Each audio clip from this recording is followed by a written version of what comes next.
एक बुजुर्ग व्यक्ति नदी के किनारे टहल रहे थे। चलते चलते उन्होंने देखा कि एक कछुआ पानी के बाहर निकला और किनारे पर आ गया। जैसे ही कछुआ कुछ आगे बढ़ा, एक बिच्छू भी अचानक किनारे से उछलकर उसकी पीठ पर जा बैठा। कछुआ वापस नदी में चला गया और तैरने लगा। यह अजीब दृश्य देखकर बुजुर्ग व्यक्ति हैरान हो गए और उन्होंने उन दोनों का पीछा करने का फैसला किया। वह नदी के किनारे किनारे चलते हुए कछुए और बिच्छू के पीछे पीछे चलने लगे। कुछ दूर जाकर कछुआ नदी के दूसरे किनारे पर रुक गया और बुजुर्ग व्यक्ति भी दूसरी तरफ पहुंच गए। जैसे ही कछुआ किनारे पर पहुंचा, बिच्छू उसकी पीठ से छलांग लगाकर किनारे पर चढ़ गया और धीरे धीरे आगे बढ़ने लगा। बुजुर्ग ने भी बिच्छू का पीछा किया। आगे जाकर उन्होंने देखा कि एक संत गहरी ध्यान साधना में लीन थे। उन्हें अपने आसपास की कोई खबर नहीं थी। बिच्छू धीरे धीरे संत की ओर बढ़ रहा था। यह देख बुजुर्ग सोचने लगे कि यदि बिच्छू ने संत को काटने की कोशिश की तो वे अपनी लाठी से उसे मार देंगे और संत की रक्षा कर लेंगे।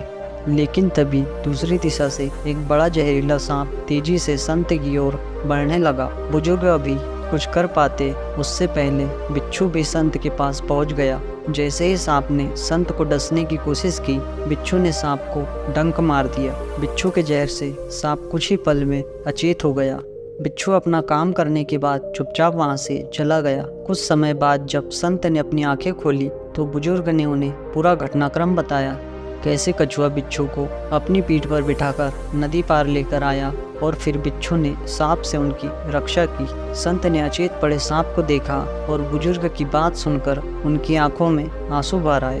उन्होंने हाथ जोड़कर प्रभु को धन्यवाद दिया।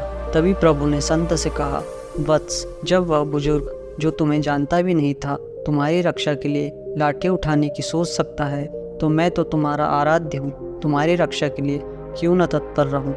जब तुम मेरी भक्ति में लीन हो तो मैं तुम्हें कैसे अकेला छोड़ सकता हूँ। जो शुद्ध मन से मुझ पर अर्पण होता है, मैं उसे कभी अकेला नहीं छोड़ता। मैं सदैव उसके साथ रहता हूँ। यह सुनकर संत की भक्ति और विश्वास और भी दृढ़ हो गया। यदि आप भी आध्यात्मिक प्रसंग में रुचि रखते हैं तो हमारे चैनल को सब्सक्राइब एवं फॉलो कीजिए।